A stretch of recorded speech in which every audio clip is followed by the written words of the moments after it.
ये छत्तीसगढ़ सेट का 2024 का पेपर है।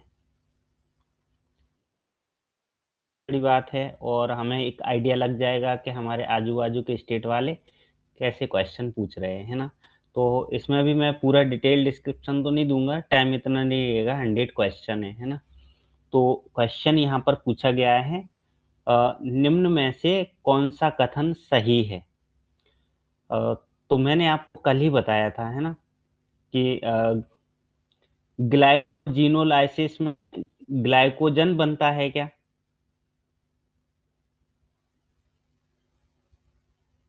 नहीं। है ना? तो अपने पास ये ऑप्शन भी नहीं है। ग्लाइकोलिसिस में ग्लूकोज लिसिस का मतलब टूटना होता है ना? तो फिर है यहाँ पर पूछा जा रहा है क्वेश्चन क्या पूछ रहा है कौन-सा कथन सही है? तो इस केस में ज़्यादा अमीनो एसिड कार्बोहाइड्रेट में बदल जाते हैं, तो यहाँ पर आंसर ये दिया गया है इसका। अब किस केस में दिया है ये आप देखेंगे कि देखो पहला जो है ग्लाइकोजेनेसिस में ग्लाइकोजन टूटकर ग्लूकोज बनाता है। मैं आपको थोड़ा-सा एक्सप्लेन कर देता हूँ, है ना? ग्लूकोज बनता है, ना कि ये ग्लाइकोजन। ऐसे ही दूसरा ऑप्शन जो दिया है ग्लाइकोलिसिस में ग्लूकोज का निर्माण होता है, तो ग्लाइकोलिसिस में क्या होता है ग्लूकोज टूटता है, उसका निर्माण नहीं होता है सबसे है ना, पहले, वहाँ पे है ना? ग्लूकोज का एनर्जी। हाँ, तीसरा है ज़्यादा अमीनो एसिड कार्बोहाइड्रेट में बदल जाते हैं। तो शरीर में अतिरिक्त अमीनो एसिड को ग्लाइकोनियोजेनेसिस के माध्यम से किसके ग्लाइकोनियोजेनेसिस के माध्यम से कार्बोहाइड्रेट में बदला जा सकता है, तो ये एक अलग प्रोसेस है। तो यहाँ पर ये राइट हो जाता है। और ये लिखा है लाइपोजेनेसिस में ग्लिसरॉल बनता है, तो लाइपोजेनेसिस वसा के निर्माण की प्रक्रिया है, ना कि ग्लिसरॉल की, तो अपना राइट आंसर हो जाता है। नेक्स्ट यहाँ पर इन्होंने ये आंसर इसका क्वेश्चन भी डिलीट है और ये वाला भी क्वेश्चन इन्होंने डिलीट किया हुआ है क्योंकि ये ग्लाइकोजेनेसिस को कौन सा हार्मोन कंट्रोल करता है ऐसे तो इन्होंने इंसुलिन दिया है पर इंसुलिन भी राइट इसलिए इन्होंने डिलीट किया है ठीक है नेक्स्ट क्वेश्चन है अपने पास वसा के ऑक्सीडेटिव उपापचय निम्न में से क्या आवश्यक है तो इसमें जो इसका जो आंसर है वसा के ऑक्सीडेटिव उपापचय में एसिटिल कोएंजाइम ए ये इम्पोर्टेंट रहता है, ठीक है? और ग्लूकोज़ की हम बात करें तो ग्लूकोज़ कार्बोहाइड्रेट मेटाबॉलिज़्म का पार्ट रहता है ना? तो राइट आंसर ये नहीं है, अपना राइट आंसर आ ही गया। फिर यहाँ पर पायरुविक एसिड आपको पता है ग्लाइकोलिसिस का जो एंड प्रोडक्ट होता है, ये पायरुविक एसिड होता है। और ऑक्ज़ैलो एसिटिक एसिड आपको पता ही होगा, है ना? क्रेब्स चक्र होता है C2 में वहाँ पर OA बनता है ना? तो ये सारी चीज़ें हैं। नेक्स्ट है अपने पास क्वेश्चन निम्न में से कौन-सा एंजाइम डीएनए सेगमेंट्स को जोड़ता है? सबको पता है ये, लाइगेज एंजाइम, ठीक है? Ligase enzyme. अच्छा तो डीएनए पॉलीमरेज़ क्या करता है? ये नए स्ट्रैंड का निर्माण करता है ना? नए स्ट्रैंड का फॉर्मेशन करता है, ठीक है? डीएनए पॉलीमरेज़ और अपना आंसर तो आ ही गया, फिर भी हम इसको समझा ही देते हैं अच्छे से। यहाँ पर ये लिखा है अगला है एंडोन्यूक्लियस ये क्या करता है डीएनए के सेगमेंट को काटता है। ये अपने पास डीएनए है, यहाँ से बीच से काट देगा। ये साइड से काटता है, ठीक है? एंड से। नेक्स्ट है अपने पास क्वेश्चन यहाँ पर 2 आंसर दिए हैं। अनुपयोगी कार्बोहाइड्रेट कौन-कौन से? एक तो रक्त में वापस होते हैं, ऐसा लिखा है और जो 2 आंसर दिए हैं इन्होंने, है ना? और दूसरा आंसर दिया है वसा बनाने में उपयोग किया जाता है।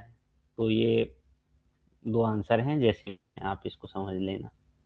नेक्स्ट है क्रेब्स चक्र में एक एटीपी का इलेक्ट्रॉन ट्रांसपोर्ट सिस्टम को प्रयोग में नहीं लाते हुए उत्पन्न होते हैं जब वो बोल रहा वन देखो क्वेश्चन इन्होंने क्या पूछा है क्रेब्स चक्र में ईटीएस है ना क्रेब्स चक्र में एक ईटीएस ईटीएस के बिना एक एटीपी कहाँ बनता है ऐसा पूछ रहे हैं तो ये हमें यहाँ पर ही बनता हुआ दिख जाता है, जब सक्सिनिल कोएंजाइम ए है ना succinyl coenzyme A succinic acid में जब कन्वर्ट होता है, तो यहाँ पर एक एटीपी बन जाता है, जबकि ईटीएस का यहाँ पर यूज भी नहीं हो रहा होता है, ऐसा है।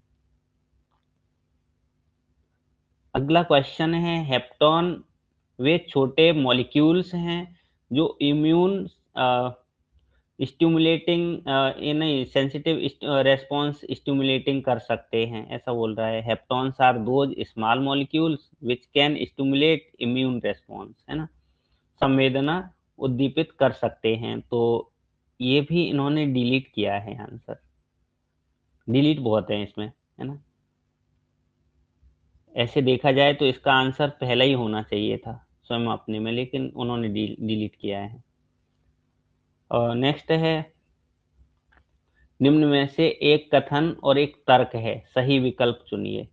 तो इन्होंने कहा लिपिड की क्वासी फ्लूइड नेचर समग्र बाइलेयर के भीतर प्रोटीन के प्रति गति को सक्षम बनाती है। The quasi fluid nature of lipid enable lateral movement of protein with in overall bilayer nature. ये बात भी सही है वैसे, है ना। और दूसरा है, झिल्ली के भीतर गति की इस क्षमता को तरलता कहते हैं, सही बात है ना। इसको हम डायनेमिक या फ्लूइडिटी कहते हैं, और यह कोशिका वृद्धि के लिए महत्वपूर्ण है। एक्सप्लेनेशन तो नहीं दे रहे हैं, लेकिन हाँ, दोनों जो तर्क हैं वो सही। नेक्स्ट क्वेश्चन है, यहाँ पर कोशिश करते हैं यहाँ से। अर्धसूत्री विभाजन के विभिन्न चरणों को कॉलम ए और कॉलम यहाँ पर 2 में लिया है, तो यहाँ कॉलम 2 यहाँ पर लिख सकते हैं, नहीं तो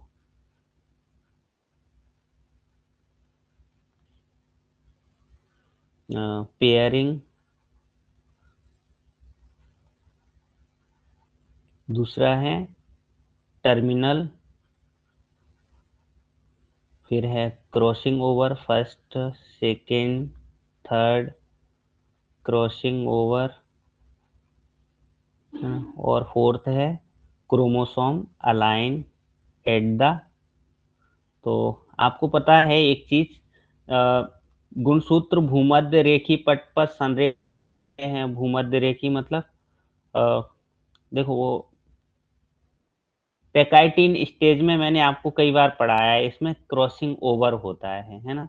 पैकाइटिन स्टेज में क्या होता है, क्रॉसिंग ओवर होता है। तो यहाँ पर जो आंसर आ जाएगा क्रॉसिंग ओवर थर्ड, पारगमन ओवर, फर्स्ट का थर्ड है।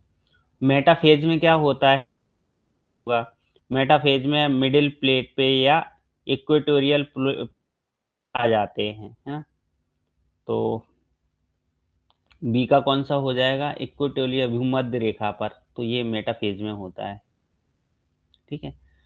और डाइकाइनेसिस लास्ट होता है ना। डाइकाइनेसिस डाइकाइनेसिस में क्या होता है, ये जनरली जो है अपना होमोलॉगस क्रोमोसोम्स का ये हो जाता है। और नहीं सॉरी, ये है कियाज्मा समाप्त होता है डाइकाइनेस, और यहाँ पर होमोलॉगस क्रोमोसोम्स, तो अपना आंसर बन जाएगा सेकंड का, और सी का सेकंड, फर्स्ट, ठीक है, बाकी का ए का ये। तो आप देख लेना इसको। नेक्स्ट है, यहाँ दिया है निम्न में से ए बी सी नाम से 3 उत्तर सजेस्ट किए गए हैं, सही उत्तर का चयन करें। प्रश्न, माइटोकॉन्ड्रिया अनुपस्थित होते हैं। तो ये तो आपको पता ही होगा, माइटोकॉन्ड्रिया किसमें, इन्होंने कहा ब्लू ग्रीन एल्गी में नहीं होते माइटोकॉन्ड्रिया, हरित शैवाल ग्रीन एल्गी में होते हैं, मैमल्स की आरबीसीएस में नहीं होते हैं, है ना। तो आंसर क्या सही हो जाएगा, केवल बी, है ना। यहाँ पर B, mitochondria, A B C 3 उत्तर, 3 माइटोकॉन्ड्रिया अनुपस्थित होते हैं, यहाँ तो उपस्थित होते हैं ए और सी में। तो अपना ए और सी ये आंसर हो जाएगा। ठीक है, फर्स्ट वन चीज समझ में आया क्या? यहाँ माइटोकॉन्ड्रिया नहीं होते हैं, यहाँ पर भी नहीं होते हैं, पर यहाँ ऐसे आंसर क्यों दिया है फर्स्ट का ए सेकंड का? ठीक है, जैसे भी दिया अपन को आंसर मिल गया। नेक्स्ट है अपने पास हेट्रोक्रोमेटिन की क्या विशेषता होती है? तो मैंने आपको बताया था हेट्रोक्रोमेटिन क्या होते हैं, जीन होते हैं, है ना, इनएक्टिव जीन होते हैं। नेक्स्ट है अपने पास कौन पाया जाता है, प्रोटॉन पंप किसमें प्रेजेंट हो? तो ये मतलब हमें लाइसोसोमल मेम्ब्रेन में भी मिल जाएगा, माइटोकॉन्ड्रिया और क्लोरोप्लास्ट में भी मिल जाएगा, और प्लाज्मिक रेटिकुलम में भी मिल जाएगा। तो इसका राइट आंसर अपना ये है।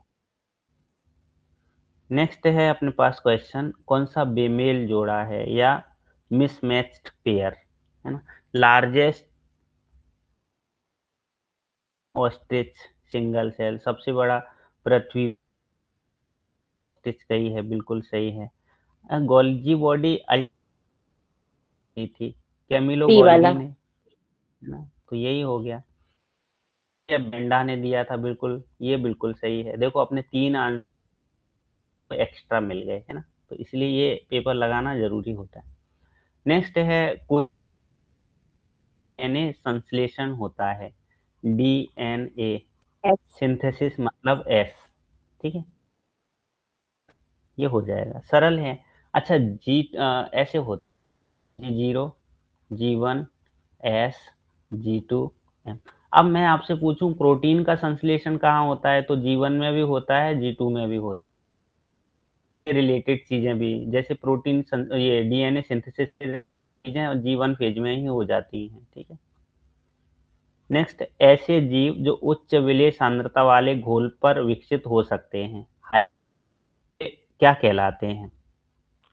तो उसको ऑस्मोट बोलते हैं, है ना, हाई ऑस्मोटिक कंडीशन में भी ग्रो कर रहे हैं, इसका ऑस्मो टॉलरेंट हैं, ऑस्मोसिस का इन पे कोई फर्क नहीं पड़ रहा है, ठीक है। तो नेक्स्ट, नेगेटिव इंड्यूसिबल सिस्टम है, ये बिल्कुल सही बात है, ये मोस्ट है अपने लैक ऑपरेन में सक्रिय इनहिबिटर के द्वारा निष्क्रिय हो जाता है, ये कथन भी बिल्कुल सही है ना। लैक ऑपरेन में क्या नेगेटिव रहता है, लेकिन लैक इंड्यूसर उसे रोक देता है ना, तो दोनों कथन दोनों हैं और व्याख्या भी कर रहे हैं। नेक्स्ट है आरएनए के करने वाले सिग्नल्स की पहचान करता है, ये भी मोस्ट मोस्ट इम्पोर्टेंट है ना, तो ये फैक्टर जो होता है ये पहचान करता है ना, रोक पहचान करता है। जैसे हम ये देखें ये क्या करते हैं, आरएनए पॉलीमरेज, आरएनए पॉलीमरेज की सब यूनिट है ना। डेल्टा वाला क्या है, इस मतलब वो नहीं है, है ना, तो अपना ये राइट आंसर, आरएनए के संश्लेषण को पहचान कौन करता है, synthesis of RNA molecules is terminated in by a signal which recognized by, तो आप रो फैक्टर याद रखें। निम्नांकित में से एंजाइम कौन से एंजाइम बेस एक्सिशन रिपेयर करता है ना, which enzyme help in base excision repair, भी मैं आपको कई बार बता चुका हूँ। यहाँ पर यहाँ पर भी हम देखेंगे डीएनए लाइगेज पॉली डीएनए ओसाइलेज, हेलिकेज तो अनवाइंड करवाता है, बाकी की सारी चीजें तो लाइगेज जोड़ेगा भी, है ना, तो अपना ये ए और सी हुआ, सर ये भी होगा, और तो कोई है नहीं, तो आप इसको लगा सकते हैं। ये पिछली बार क्वेश्चन आया था, बहुत इंपॉर्टेंट क्वेश्चन है। ही कथन चुनना है। डीएनए के 5 प्राइम एंड से 3 प्राइम एंड में रेप्लिकेशन कंटिन्यू और 5 प्राइम से 3 प्राइम में डिसकंटिन्यू, है ना? ऐसा पूछ रहा है। ये बिल्कुल सही बात नहीं है ना? उन्होंने आंसर कैसे सही दिया है? 1 मिनट। सही बात तो होना चाहिए। नहीं, सही बात है बिल्कुल। 3 प्राइम पे ही 5 प्राइम स्टैंड पे जो कंटीन्यूअस होता है, बिल्कुल सही बात है। और 1 मिनट।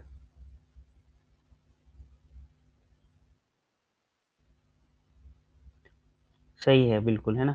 और इसको हम क्या लीडिंग स्टैंड बोलते हैं। लीडिंग स्टैंड पे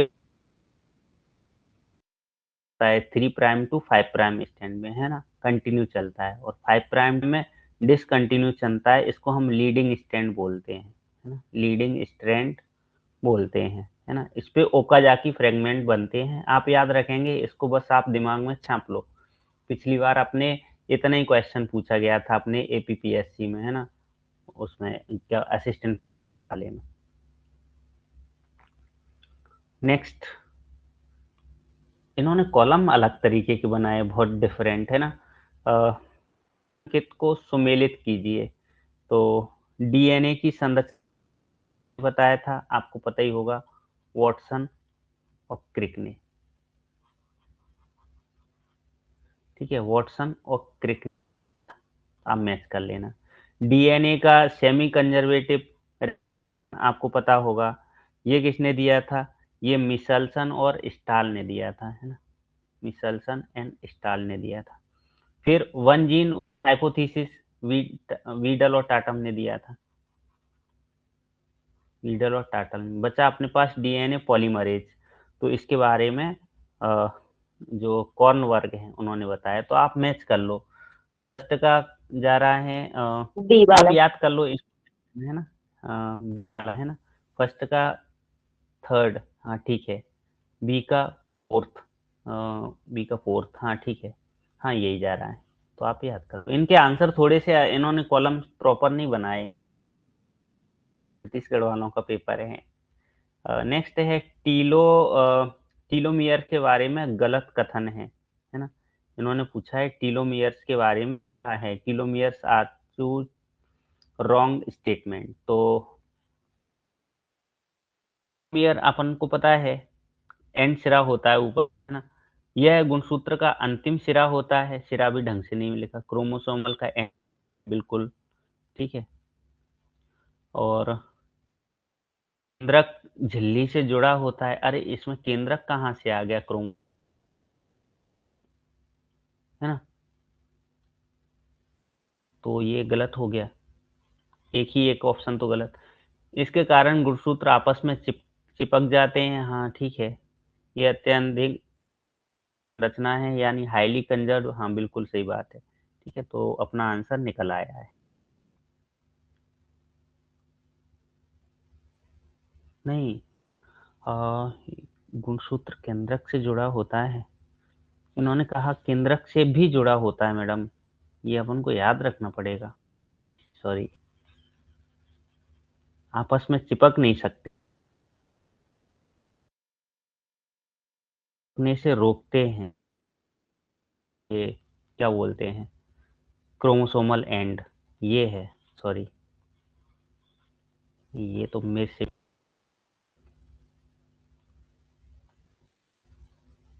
नेक्स्ट है अपने पास, निम्न में से कौन सा कथन एंटीकोडॉन के बारे में असत्य पूछ रहा है ना? एंटीकोडॉन अपन को पता है टीआरएनए पे रहता है। तो ये 3 न्यूक्लियोटाइड्स का बना होता है। जब टीआरएनए देखते हैं ना,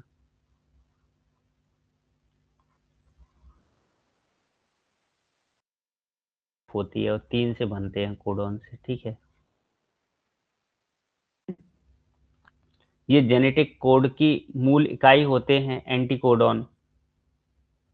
तो एक्चुअल में ये एंटीकोडॉन जेनेटिक इकाई बोले जाते हैं ना। इनको जेनेटिक की मूल इकाई नहीं बोलते हैं। तो एमआरएनए पे होता है एक्चुअल में जेनेटिक की इकाई नहीं होता, ये एंटीकोडॉन होते हैं। संलग्न में स्थित होता है टीआरएनए के, हाँ यहाँ पर ही होता है टीआरएनए के एक जो इसको बोल रहे हैं इट टीआरएनए लूप है ना, एक लूप पे ही रहता है, बिल्कुल सही बात है। ये एक से अधिक प्रकार के कोडॉन से युग्मित कर सकता है, ये बात भी सही है। ये हो जाता है ना। नेक्स्ट है अपने पास क्वेश्चन, यूकैरियोटिक के संदर्भ में निम्नलिखित कथनों पर विचार कीजिए। तो यहाँ क्वेश्चन विचार करना है अपन को। आरएनए का ट्रांसक्रिप्शन करता है, तो मैंने आपको कल ही बताया था, रो माते आरएनए पॉलीमरेज लिख देते हैं, first second third. RNA polymerase RNA polymerase rRNA, right, ठीक है। दूसरा है आरएनए पॉलीमरेज टीआरएनए, है ना। सेकेंड क्या बनाता है, टीआरएनए। तो हम देखेंगे ये बोल रहा है कि देखो आरएनए पॉलीमरेज थर्ड बनाता है और यहाँ पर क्या लिखा है, सेकेंड आएगा, है ना, क्योंकि बनाता है, ठीक है। RNA polymerase third, SN RNA और एमआरएनए, तो ये भी गलत भी हो गया, रॉन्ग। इसका मतलब पास आंसर हो जाएगा, ठीक है। आपको दिख ही रहा भी नहीं है, ठीक है। और ये मैं कई बार पढ़ा चुका हूँ। एचआईवी का जेनेटिक मटेरियल क्या होता है, तो एचआईवी का genetic material single stand RNA होता है, सिंगल स्टैंडर्ड आरएनए। आपको पता ही होगा, भले ही एचआईवी एनिमल वायरस है, लेकिन इसमें आरएनए होता है जेनेटिक मटेरियल, वो भी सिंगल स्टैंड वाला, ठीक है। नेक्स्ट है अपने पास, जीन जो प्रोटीन को एनकोड करता है, इन्होंने हिंदी की इंग्लिश लिख दी है तो पेपर समझने में थोड़ी सी आसानी, जो विकास नियंत्रण के नुकसान और कोशिकाओं को घातक अवस्था में बदलने को बढ़ावा देते हैं। या फिर बोल रहा है gene encode proteins that promote loss of growth control and conversion of cell to malignant state, है ना। घातक मतलब मैलिग्नेंट से मतलब यही है कि कैंसर से उनको रोक रहा है। तो ये क्या होता है, कैंसर को बदलने के लिए बढ़ावा, तो ऑन्कोजीन से ही होते हैं, ठीक है।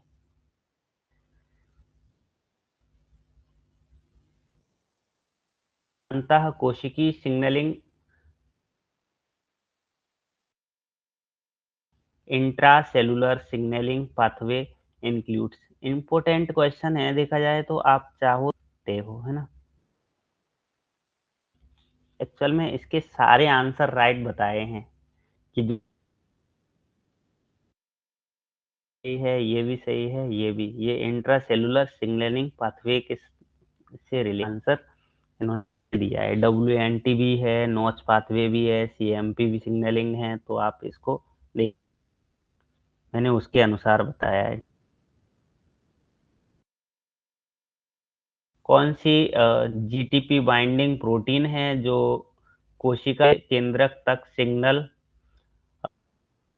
प्रसारण में मदद करता है, मतलब which one is GTP binding protein that helps relay signals from cell to the nucleus, है ना। तो इसके आंसर दो दिए हैं, ए जी प्रो है, प्रोटीन भी होता है, तो आप दोनों को याद रखेंगे। नेक्स्ट क्वेश्चन है ऑफ एप्पल कॉज्ड बाई, अच्छा क्वेश्चन, अग्निदोष रोग, ठीक है। तो आइडिया है तो बता सकते हैं, और नहीं तो मैं बता ही रहा हूँ, एमाइलोवोरा, है ना। और ये क्या करता है, नाशपाती में फायर ब्लाइट डिसीज उत्पन्न करता है, ठीक है। सायरिंगी ये मतलब इसके लिए तो पेशियंस आपको पता है क्राउन गल डिसीज उत्पन्न करता है ना।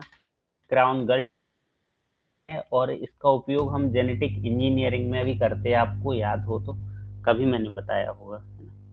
चलो,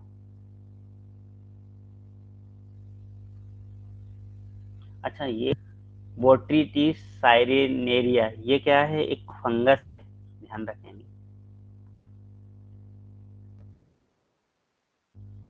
फिर क्वेश्चन आ गया एक थोड़ा सा, प्रश्न के 3 सजेस्ट उत्तर हैं, सही विकल्प चुनिए।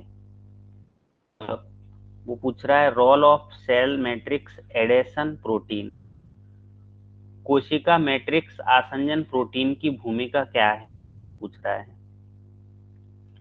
तो ये कोशिका को ऊतक में व्यवस्थित करता है। हाँ बिल्कुल सही बात है, ये क्या करता है, करने का काम भी करता है टिश्यू में, है ना। दूसरा है सेल माइग्रेशन के लिए कोई मार्ग, ऐसा नहीं है, है ना? ये प्रोवाइड करता है ये सेल ग्रोथ को प्रेरित करता है। तो अपना जो राइट आंसर हो जाएगा 1 और 3। आप जैसे भी है स्टेटमेंट पूरा याद रख लेना। आयोग के अनुसार ही बता रहा हूँ, जो छत्तीसगढ़ का पेपर है उसकी आंसर की के अनुसार, मैं मेरे मन से नहीं बता रहा हूँ। ये आंसर उन्होंने किया है डिलीट, तो आप याद देख लेना। तो नेक्स्ट क्वेश्चन है यहाँ पर,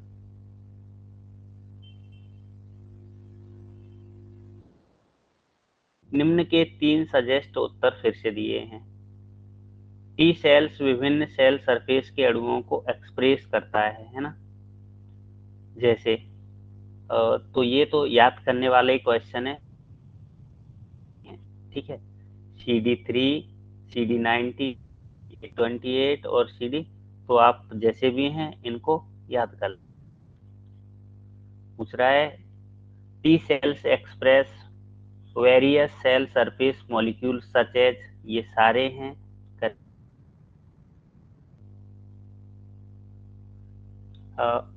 मनुष्य का शुक्राणु अंडे को तब भेज सकता है जब वह कुछ समय तक मादा के फेलोपियन ट्यूब में रहता है। इस प्रोसेस को हम क्या बोलते हैं, तो इसको बोला जाता है कैपिसिटेशन। क्या बोलते हैं, कैपि कैपेसिटेशन बोलते हैं, है ना, याद रखेंगे। फिर से एक मैचिंग, है ना। निम्नांकित को सुमेलित कीजिए। इनवेजिनेशन, डिलेशन, अंदर की ओर घूमना, प्राथमिक ऑर्गेनाइजर, ये सारी चीजें दी हैं। तो इन्वेजिनेशन से मतलब यहाँ पर है फर्स्ट इन्वेजिनेशन, फर्स्ट का यहाँ पर आंसर सी आ रहा है, आंसर सी के अनुसार इन्वेजिनेशन अंतर्ग्रहण से रिलेटेड हो जाएगा। सेकंड वाला डिलीमेशन एक साथ विलगन से यानी मास सेपरेशन से, और थर्ड का ए है अंदर की ओर इन इन्वॉल्यूशन, और लास्ट वन अपना ये हो जाएगा, ठीक है। तो जैसे भी है इसको, मैंने भी नहीं पढ़ा ये क्वेश्चन।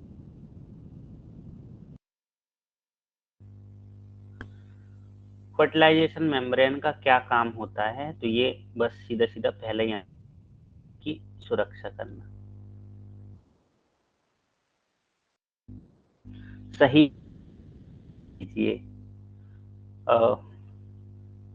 देखो यहाँ पर जो सही वाक्य दिया है वो अपना एक ही है ना। वेडिंगटन ने भ्रूण की क्षमता की अवधारणा को प्रस्तुत किया था, ये सही है। बाकी के यहाँ पर रॉन्ग स्टेटमेंट दिए, नहीं ये ऐसा तो नहीं होना चाहिए।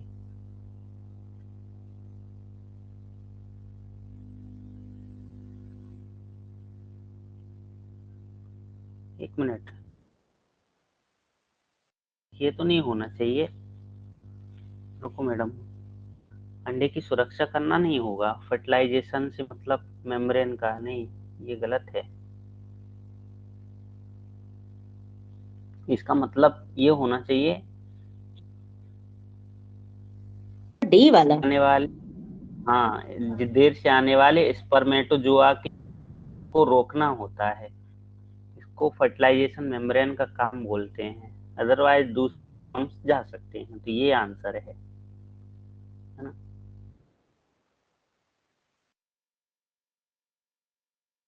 इसके लिए जो आंसर है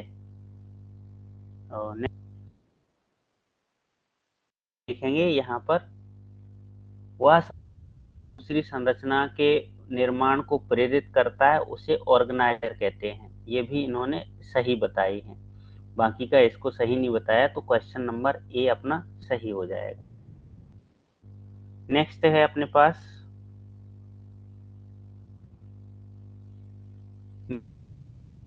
तल कहलाता है जब विदलन का या in meridional plane of cleavage the cleavage furrow in. तो इन्होंने क्वेश्चन यहाँ दिया है एनिमल और वेजाइट करता है तब ये कंडीशन कहलाती है ना। आप जैसे भी हैं इसको याद रखें। ओ, मिस द फॉलोइंग फिर आ गया, ठीक है। तो आपको पता होगा ओव्यूल, फिर से ओव्यूल क्या बनाता है, ओव्यूल से सीड बनता है। फ्यूनिकल आपको पता ही होगा एरिल बनाता है। और जो बीजांडकाय है या जो न्यूसेलस है, ये क्या बनाता है, पेरिस्पर्म बनाता है। बचा अपने पास पोलर न्यूक्लियाई है ना।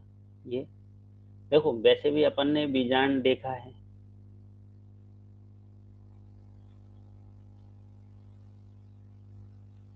ये रहे पोलर न्यूक्लियाई, ये एंडोस्पर्म बनाते हैं, ये पोलर न्यूक्लियाई। बाकी के इंटेगुमेंट रहेगा, हाइलम जुड़ा हुआ होगा, तो बाकी की सारी चीज ये व्यूल से तो आपको पता है बीज बन ही रहा है, ठीक है। फ्यूनिकल यहाँ से जुड़ा है तो वो क्या बन रहा है, एरिल वाला भाग बन, न्यूसेलस इसके अंदर भरा होता है ना। तो वो क्या बना रहा है, न्यूसेलस, न्यूसेलस निर्माण कर रहा है पेरिस्पर्म का, और बनाएगा क्या, एंडोस्पर्म का निर्माण करता है। राइट आंसर कौन सा हो जाएगा, बी का। हाँ ठीक है वो। नेक्स्ट है program is control by of, program cell death मैंने आपको बताया, नेक्रोसिस होता है, एक एपोप्टोसिस होता है। तो प्रोग्राम सेल डेथ को हम एपोप्टोसिस बोलते हैं। पर वो बोल रहा है program cell death is controlled by a set of, किसके द्वारा हम कंट्रोल कर सकते हैं, ये हम कर सकते हैं डेथ जीन के द्वारा।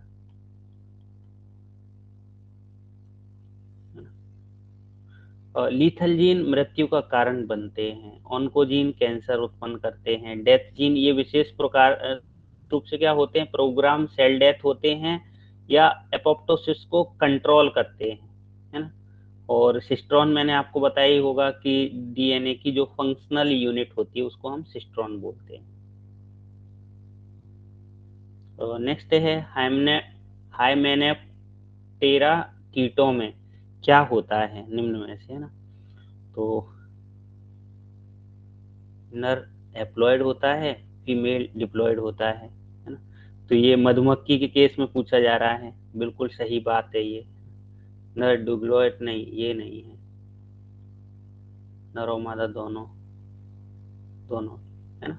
आपको ही पता होगा, हालांकि मैंने ये कई बार पढ़ाया है।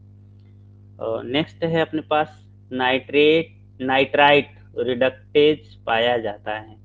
नाइट्राइट रिडक्टेज कहाँ पर प्रेजेंट होता है, तो इसका जो आंसर है दोनों में, पत्तियों के हरितलवक में भी और जड़ों के प्लास्टिड में भी। तो ये इसका आंसर ये है। नाइट्रोजन मेटाबॉलिज्म से लिया गया है ये, है ना, अपन सोच रहे हैं, नहीं तो अपन देखते हैं सादा सादा नाइट्रोजन फिक्सेशन केस में सबसे पहले अमोनिया होता है ना, NH3, जिसको नाइट्रोसोमोनास किस में, नाइट्राइड में कन्वर्ट करता है, और फिर नाइट्राइट किस में कन्वर्ट होती है, नाइट्रोबैक्टर किस में कन्वर्ट कर देता है, नाइट्रेट में, फिर प्लांट एब्जॉर्व करते हैं, लेकिन वापस से जाके नाइट्राइट रिडक्टेज ये प्रोसेस कहाँ होती है, क्लोरोप्लास्ट में और प्लास्टिड में। देखो एक दिन मैं आपको फिर बोल रहा था कि क्रेब्स चक्र के मध्यवर्ती गठन के निर्माण को सही क्रम में, तो ये कई बार पूछा जाता है एक सही सीक्वेंस, तो यहाँ पर सही सीक्वेंस क्या है आप बता सकते हैं तो बताओ, मैं पूछ रहा हूँ आपसे। मैंने आपको बताया था एक दिन CCI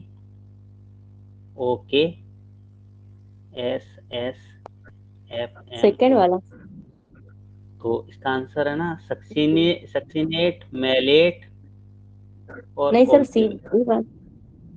sir millet. Succinate, succinate देखो पहले सक्सिनेट आ जाएगा, फिर ऑक्जेलो एसिटिक मैलेट, मैलेट तो ये गलत हो गया ना। मिलेट तो लास्ट में बनता ना सर।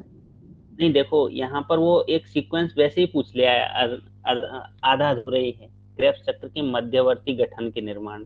देखो अगर आपने बी बताया तो ये सक्सिनेट है मान लो, फिर इसके बाद ओ तो यहाँ है ना, ऑक्जेलो एसिटिक एसिड, तो ये बीच में तो ये मैलेट यहाँ रह गया, तो ये तो ऐसे ही गलत हो गया, फिर मैलेट दे दिया है, फिर सक्सिनेट यहाँ, ये भी गलत हो गया, फिर साइट्रेट, ठीक है, ऑक्जेलो एसिटेट, ऑक्जेलो सक्सिनेट है, मैलेट तो भी नहीं, ये भी गलत हो गया।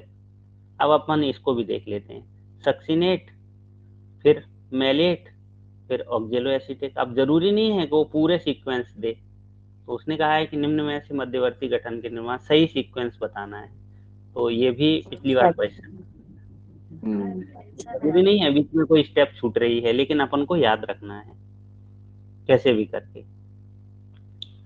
ये भी क्वेश्चन अच्छा है, a possible auxin binding receptor protein ABP1, है ना, ABP1 in plant has identified which appears to be a protein में एक संभावित ऑक्सिन बाइंडिंग रिसेप्टर प्रोटीन, है ना, जिस ABP1 की पहचान की गई, जो प्रतीत होता है कैसा, ये भी अजीब क्वेश्चन है, लगभग 22 किलोडाल्टन के दो पॉलीपेप्टाइड्स के डाइमर का, तो ये भी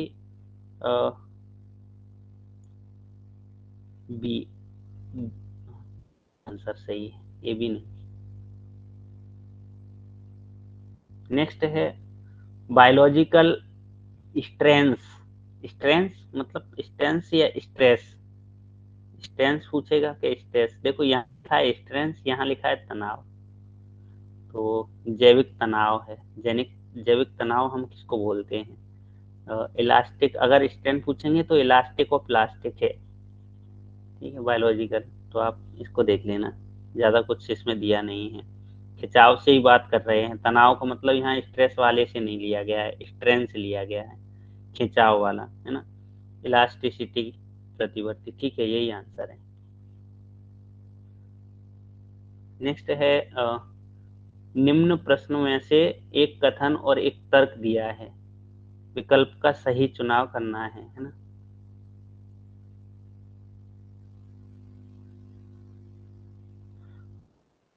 में कार्बनिक विलेय में गति की दिशा द्वि या क्या बोल सकते हैं इसको, direction of the organic phloem is by directional. हाँ, फ्लोएम की तो दशा अपन देखते ही हैं, पत्तियों द्वारा भोजन बनता है, वो बाई डायरेक्शनल ही होता है। तो दूसरा है परिवहन स्रोत सिंक संबंध की परिवर्तनशीलता पर निर्भर करता है, ये भी बिल्कुल सही है, दोनों कथन सही भी हैं और तर्क की व्याख्या भी कर रहे हैं, ठीक है। नेक्स्ट है secondary dormancy can be induced, ये आंसर किया है आयोग वाले भैया ने डिलीट। चलो नेक्स्ट, प्रोटॉन, अच्छा मैं इसके आंसर की भी दे दूंगा अगर ऐसा लग रहा होगा कहीं, सर पता नहीं कितने डिलीट करवा रहे हैं, मैं अपने मन से कुछ भी डिलीट नहीं करवा रहा हूँ। तो यहाँ पर क्वेश्चन है प्रोटॉन, जो अपना 46 नंबर का क्वेश्चन है ये डिलीट है, हाँ ठीक है। 47 प्रोटॉन पोटेशियम हाइपोथेसिस घटनाओं का क्रम इस प्रकार है, एक इसमें ऐसे दिया है। पेपर थोड़ा सा छोटा हो गया तो या को देखो, प्रकाश के प्रभाव में मैलिक एसिड के पृथक्करण से प्रोटॉन बनते हैं, ये भी सही बात है। फिर पहले नंबर पे ही है, ये अपन को सीक्वेंस में बताना है। फिर क्या होता है, पोटेशियम आयन रक्षक कोशिकाओं में मौजूद मेलेट आयनों के साथ प्रतिक्रिया करके मेलेट बनाते हैं, नहीं इतनी जल्दी नहीं। प्रोटॉन के निकास का प्रतिकार करने के लिए पोटेशियम आयन आपस के मीजोफिल सेल से रक्षक कोशिकाओं में प्रवेश करते हैं, दूसरे नंबर पे ये आ जाएगा, ठीक है। फिर तीसरे पे यही आएगा, अब प्रतिक्रिया करेंगे, ठीक है। और लास्ट में अपने पास ये हो ही जाएगा। आंसर देख लेते हैं, पहले ही वाला आंसर है।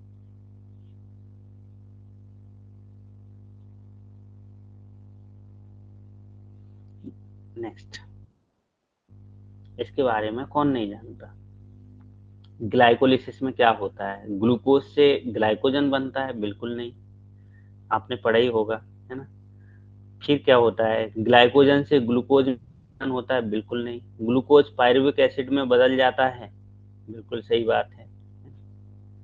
रोडोप्सिन कहाँ होता है, रोडोप्सिन रात से मतलब रॉड, मैंने आपको बताया था इस केस में, है ना। तो ये रॉड में है। हेम्सबर्गर घटना का दूसरा नाम है, इसको हम क्लोराइड शिफ्ट बोलते हैं, है ना, क्लोराइड शिफ्ट बोलते हैं। हार्मोन्स क्या होते हैं, तो इस केस में भी मैंने आपको बताया था, हार्मोन्स क्या होते हैं, रासायनिक एम्बेसडर होते हैं,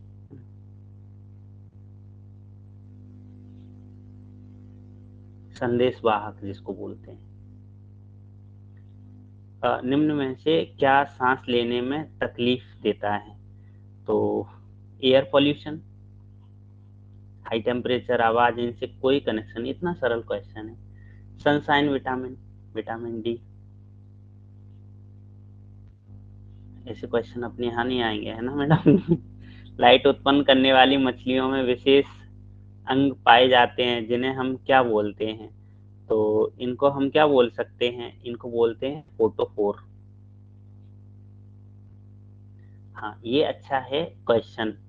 ग्रेव रोग किस हार्मोन्स की अनियमितता से होता है, grave disease is caused by due to irregularities in which hormones, तो ये आपको याद रखना पड़ेगा, ये होता है थायरोक्सिन हार्मोन से, थायरॉक्सिन।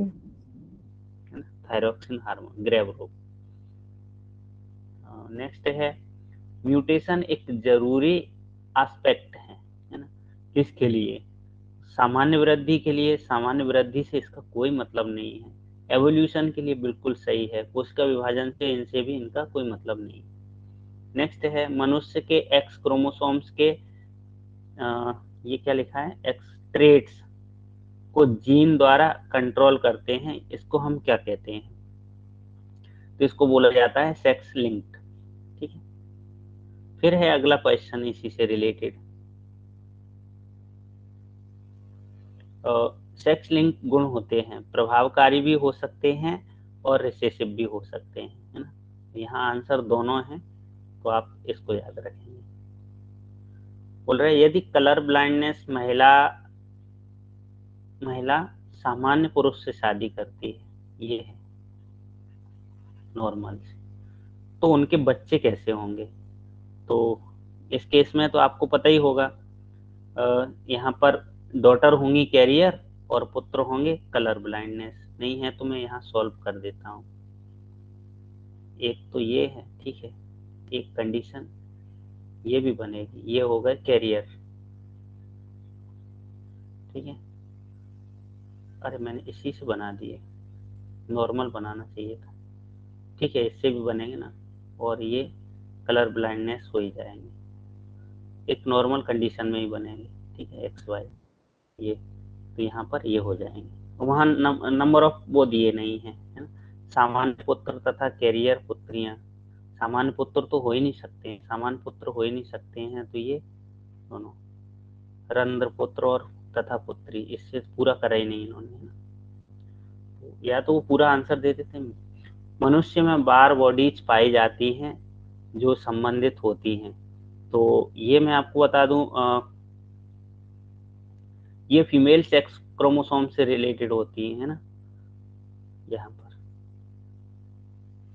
12 बॉडीज महिलाओं में पाई जाती है, जो एक्स क्रोमोसोम्स की संख्या होती है उनको बोलते हैं। नेक्स्ट है, निम्न में से कौन सा सेकेंडरी मैसेंजर है। ये ये भी आंसर इन्होंने डिलीट किया है, सेकेंडरी मैसेंजर का आंसर इन्होंने डिलीट किया है। वैसे CAMP होता है, AMP की जगह अगर वो CMP लिख देते तो सेकेंडरी मैसेंजर हो जाता। नेक्स्ट क्वेश्चन है अपने पास, हीमोफीलिया एक डिसीज है जो किसके कारण होती है, तो ये होती है हेरिडिटी और सेक्स लिंक डिसीज। सरल क्वेश्चन है कुछ तो, कौन सी सेक्स लिंक डिसीज है, तो बेरी बेरी तो है नहीं, टाइलोसिस से इसका कोई कनेक्शन है नहीं, आप देख ही रहे होंगे। एल्बिनिज्म कलर ब्लाइंडनेस है ना, तो बाकी के हटा ही देंगे।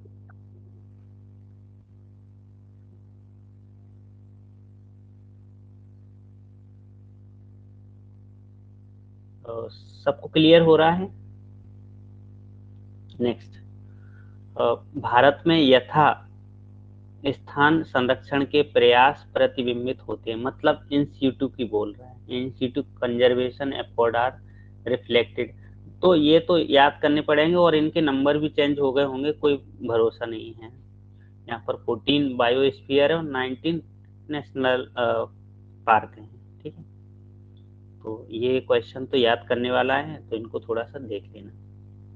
नेक्स्ट, हिमालय श्रृंखला में उगने वाले राइवोल्फिया वोमिटोरिया में दिखने वाली जेनेटिक भिन्नता आर्थिक रूप से महत्वपूर्ण है, ऐसा पूछ रहा है ना। और इस पौधों में एल्कलॉइड की मात्रा एवं प्रकार राइवोल्फिया चीज के मध्य राइवोल्फिया अलग होती है। देखो दोनों सेंटेंस तो सही हैं, इन्होंने ऐसा बताया कि कारण भी दोनों का स्पष्ट है, तो इसको और पढ़ लेना, पेपर में दूंगा। एक और जोड़ी आ गई है ना, जोड़ियां बहुत है। तो अगली जोड़ी ये है एमाइनो ग्लाइकोसाइड, है ना, टेट्रासाइक्लिन। तो एमाइनो ग्लाइकोसाइड किससे रिलेटेड है, तो ये इन्होंने बताया है कि ये क्या करती है, 30S राइबोसोम्स के कार्य को क्या करती है, इनहिबिट करती है फंक्शन के, ठीक है। दूसरा है टेट्रासाइक्लिन, साइक्लिन के बारे में जानते हैं, ये टीआरएनए बाइंडिंग को रोकता है, ठीक है, टीआरएनए बाइंडिंग को रोकता है। फिर है पॉलिन्स, पॉलिन्स क्या होते हैं, स्टेरॉयड जो युक्त होती है उसको नष्ट करते हैं पॉलिन्स। और जो बचा अपने पास एक तो ये है, तो इसका आंसर देख लो कौन सा बन रहा है, तो इसका आंसर बन रहा है बी, 1 का सी, 2 का बी, ठीक है, बाकी का है, ठीक है, देख लेना। नेक्स्ट है हाथी पांव फाइलेरियसिस, आपने, तो ये किसके द्वारा होता है, ये वुसेरिया के द्वारा होता है। अगला पाइजेंस का जो वायरस है वो किसका कारण है, ये एक अच्छा क्वेश्चन है और आप चाहो तो इसको याद रख सकते हैं। ये है एम प्रोटीन, एस पाइजोन्स का वायरस कारक कौन है, एम प्रोटीन।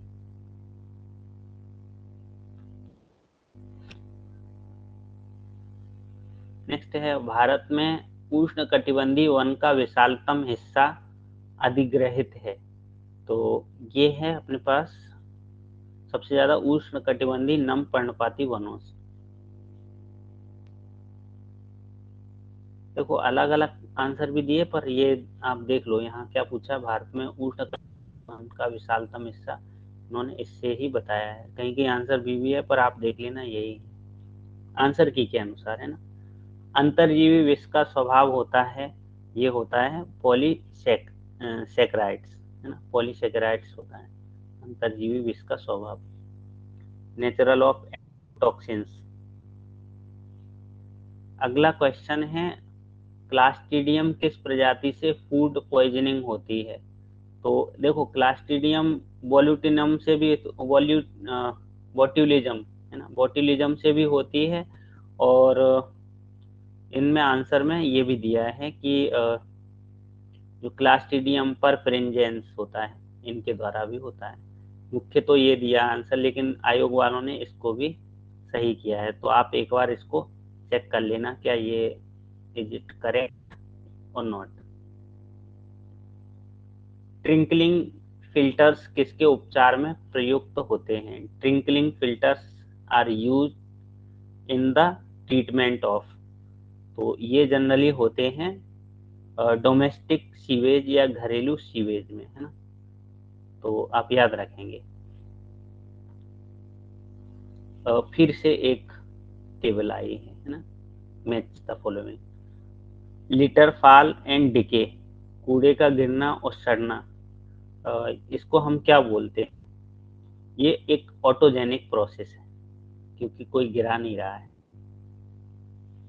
ऑटोजेनिक सक्सेशन है। फिर बोल रहा है क्लाइमेट, तो क्लाइमेट चेंज कौन करवा रहा है? ये क्लाइमेट चेंज भी इन्होंने कहा है क्लाइमेट चेंज एलोजेनिक बताया है।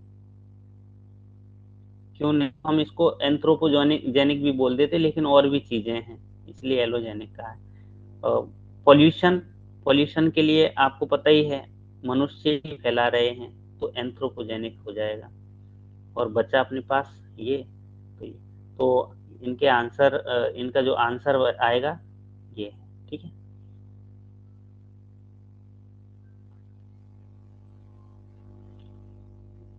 वेसिकुलर अर्वेस्कुलर माइकोराइजा इसका उदाहरण है ना, तो यहाँ पर भी दो दिए हैं सीधे सीधे आंसर।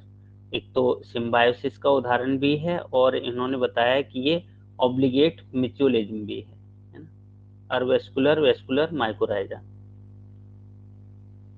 नेक्स्ट है, इस विशिष्ट शब्द फंडामेंटल नीश एवं रियलाइज्ड नीश द्वारा गढ़े गए हैं, तो ये नीश शब्द किसने दिया था? नीश शब्द तो अपन ने पढ़ा है ना, ये एल्टन ने दिया था ना, एल्टन ने नीश शब्द दिया नहीं, एल्टन ने क्या दिया था? इकोलॉजिकल नीश दिया था, है ना, और एल्टन ने इकोलॉजिकल नीश की अवधारणा दी, और एल्टोनियन पिरामिड के बारे में भी दिया था, है ना। लेकिन जो यहाँ पर अपन देखेंगे मैक ऑर्थर हैं, मैक ऑर्थर ने क्या दिया था? आइसलैंड बायोग्राफी के बारे में बताया था, और ये दोनों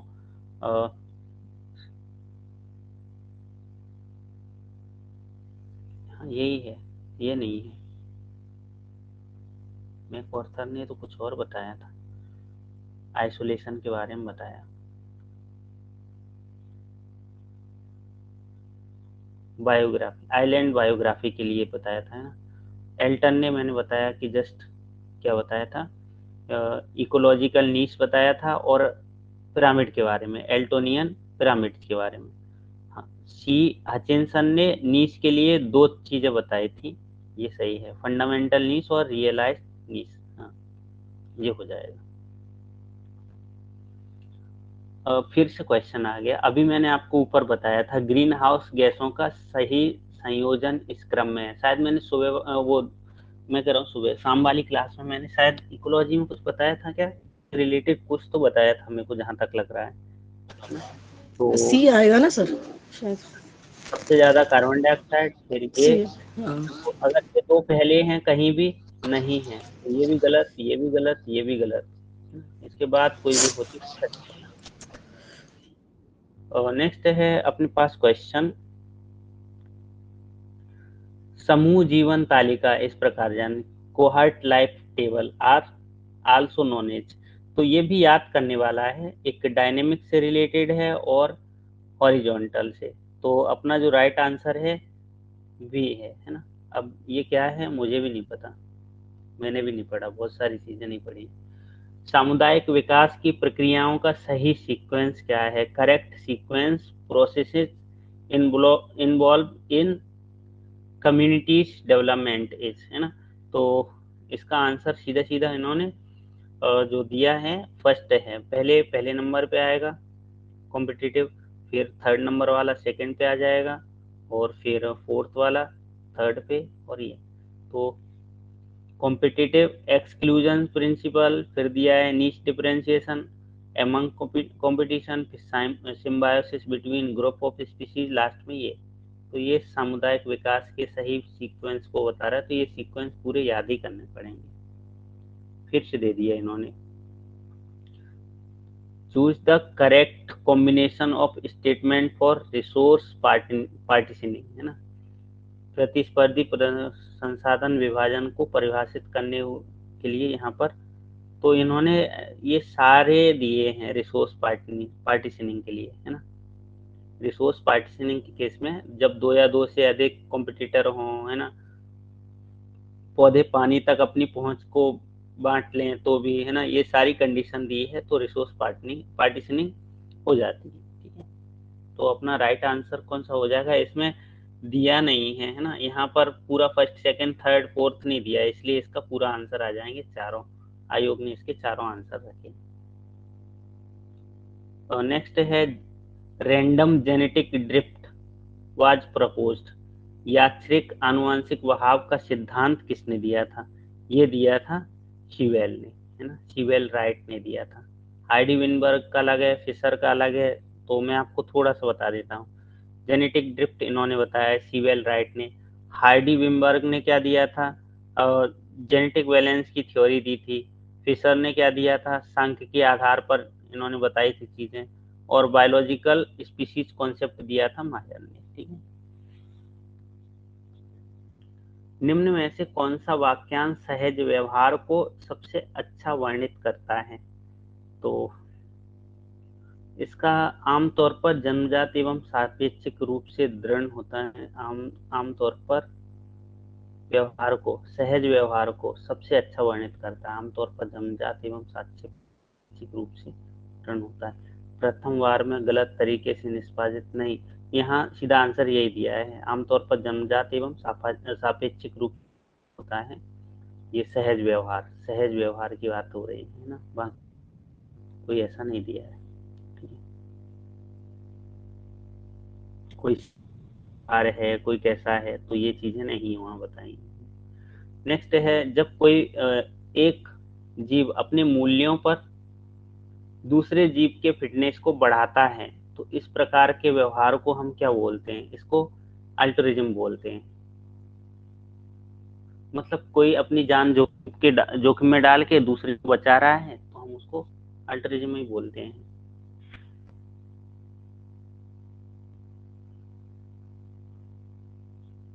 जैसे आप समझ सकते हैं कि कोई शिकारी आ रहा है और एक जानवरों के झुंड में से एक आया, उसने आवाज दे दी कि शिकारी आ रहा है भागो, तो जिसने आवाज दी वो उसकी तो मौत पक्की है, तो वो अपनी जान जोखिम में डालकर वो अपने साथ वालों को जब बचाता है तो इसको अल्टरिज्म बोलते हैं।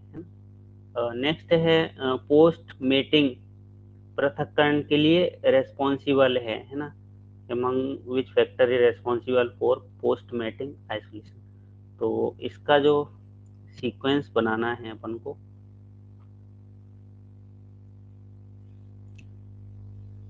इसका आंसर इन्होंने यही बताया है तीनों, फर्स्ट सेकंड और थर्ड।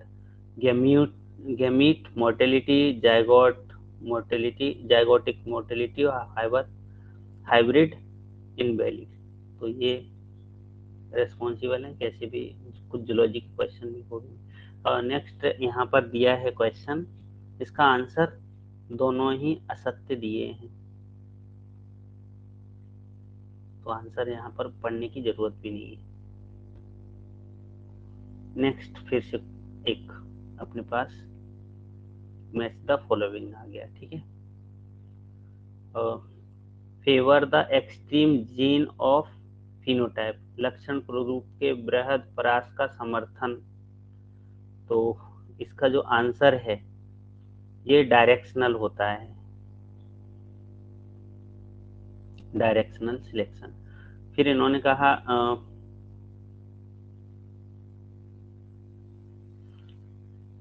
जनसंख्या में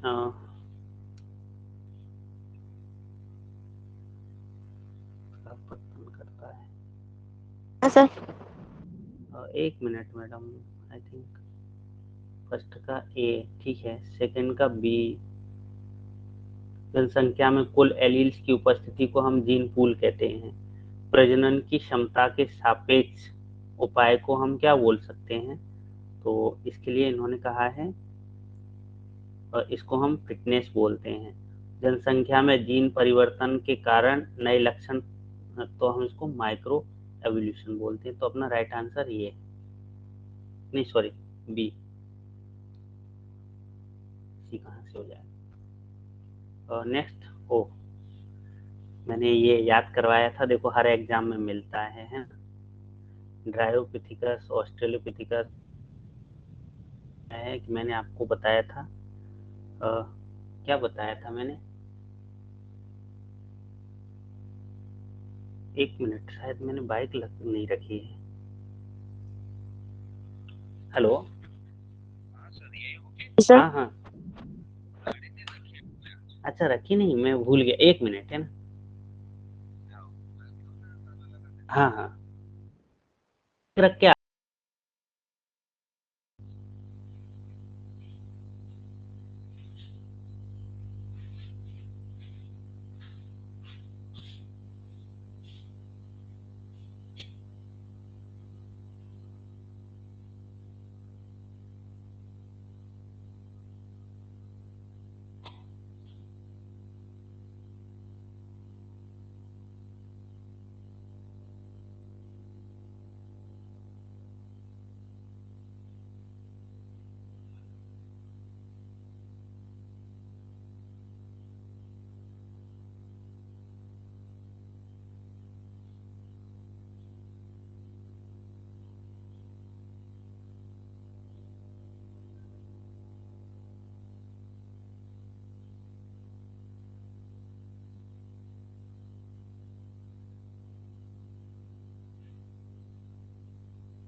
हेलो। हाँ मैडम, फिर से स्टार्ट करते हैं।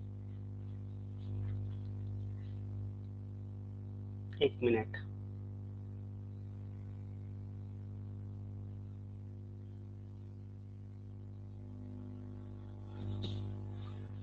तो इसके लिए मैंने कुछ ट्रिक बताई थी आपको। Apple has essential fruit for, ऐसे कुछ। तो इसको अभी तो आंसर यही लगा लो। इसका राइट आंसर ये है। वैसे क्या बताया था मैंने? प्लीज टू रिमेम्बर करके, है ना। Please to remember apple has essential nutrients for health करके, है ना। तो प्लीज वाला तो आया नहीं, पेरापिथिकस ड्रायोपिथिकस आया, ठीक है। फिर रामापिथिकस भी नहीं आया, ऑस्ट्रेलोपिथिकस आया है, ठीक है। फिर होमो हैबिलस आया है ना, ऑस्ट्रेलोपिथिकस, होमो हैबिलस, इरेक्टस आया है और होमो सेपियंस, ठीक तो है। बाकी का देखो मैं मैच और भी कर लेता हूँ। यहाँ डायरेक्ट यह आ गया तो देखो ड्रायोपिथिकस यहाँ चला गया तो ये रॉन्ग हो जाएगा, यहाँ चला गया तो ये रॉन्ग हो जाएगा। यहाँ ठीक है होमो हैबिलस आ गया, जबकि आना चाहिए था ऑस्ट्रेलोपिथिकस, तो ये भी रॉन्ग हो गया। Please do remember apple has essential nutrients for health करके, ऐसे करके आप याद रख सकते हैं, ठीक है। सबको प्रॉपर दिखाई दे रहा है ना स्क्रीन? नेक्स्ट है निम्न का कर सही विकल्प चुनिए, match the following, choose the correct. तो एसिडोफिलस, फिर है शॉर्क्रोट, ब्रेड, टेम्प, है ना, तो इसको मैच करना है, मैच हो जाएगा। मिल्क लैक्टोबैसिलस, एक ही बैसिलस। दूसरा है अपने पास, देखो अब मैच कर भी लेते हैं ना, 1 का 4 एक ही में आ रहा है तो अपना आंसर भी हो ही गया ये, तो बाकी का नहीं भी मैच हो तो आप देख लो, बी का 3 है फिर, है ना, और सी का 1 है। चेक ब्रेड वैसे भी आपको सिरेबिसिस है, ठीक है, और टेम्प रिलेटेड है, आप याद कर लेना।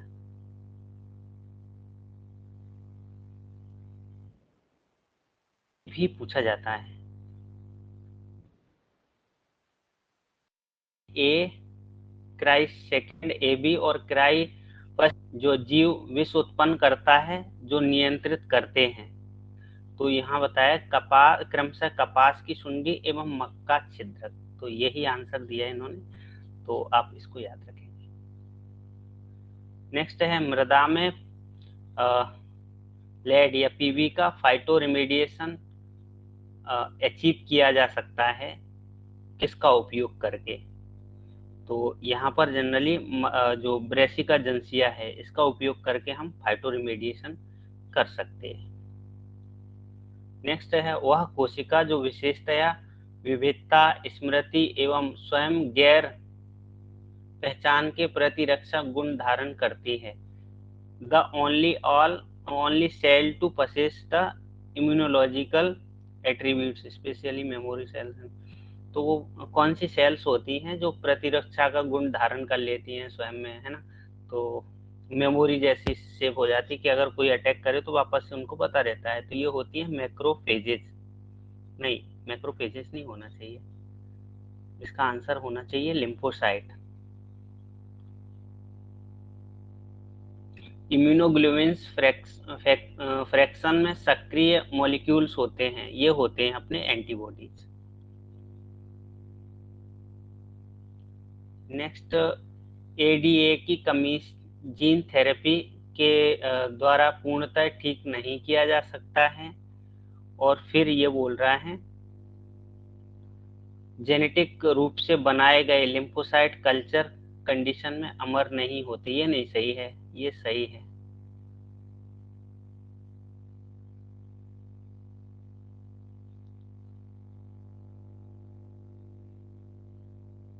नहीं, इसका आंसर भी नहीं क्लियर नहीं है मैडम, इसको देख लेना। नेक्स्ट है कीट प्रतिरोधी जीन धारण करने वाले ट्रांसजेनिक कपास के पौधे उक्त जीन किस जीवाणु से प्राप्त किए जाते, तो हमें सबको ही पता है बैसिलस thuringiensis, है ना।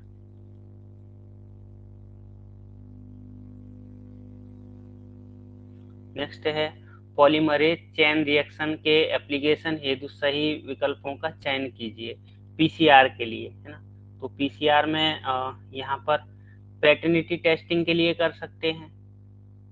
वैसे तो देखा जाए पैटर्निटी टेस्टिंग के लिए नहीं, पीसीआर हम किसके लिए करते हैं आपको याद हो तो, पॉलीमर चेन रिएक्शन, हाँ, पर सैंपलिंग एम्प्लीफिकेशन के लिए कर लेते हैं, है ना। डीएनए का एम्प्लीफिकेशन करवाते हैं, पर 2 ही ऑप्शन दिए तब तो हमें लगाना ही पड़ेगा, और 2 के साथ में डीएनए अणुओं का आइसोलेशन ये थोड़ी करता है, जेल इलेक्ट्रोफोरेसिस में करते हैं, ये भी नहीं है, तो अपना आंसर यही बनेगा कैसे ना कैसे।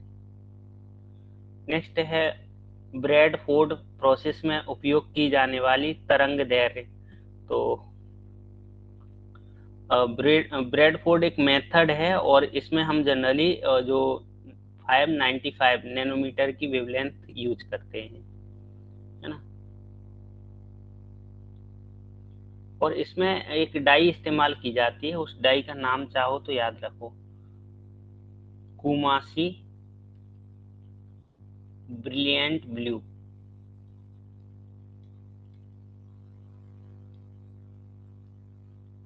इस डाई का इस्तेमाल किया जाता है ब्रैडफोर्ड प्रोसेस में, ठीक है। फिर से आ गया एक मैच द फॉलोइंग। नेसर्स, है ना, नेस्लर्स, नेस्लर्स क्या है, फिनन थ्रोलाइन क्या है, मोलिब्डेट क्या है। तो इसका देखो आंसर फर्स्ट का 3 है, और ये मैंने भी नहीं पढ़े, बस एकदम से 10 बता अलग तो। क्वेश्चन है, और ये 2 कटोरे। और मोलिब्डेनम के केस में यहाँ पर देखेंगे तो यहाँ पर फॉस्फेट से है,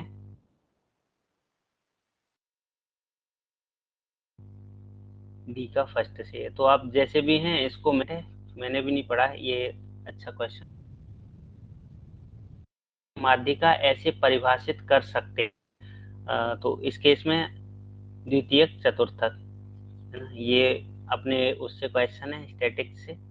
निम्न में से कौन लोकेशन पैरामीटर के माप हैं, तो ये भी आप याद रख लेना कि ये होता है मीडियन, नहीं, फर्स्ट मोड भी होता है, मीडियन भी होता है, और इसमें मीन भी होता है ना, लोकेशन पैरामीटर के लिए।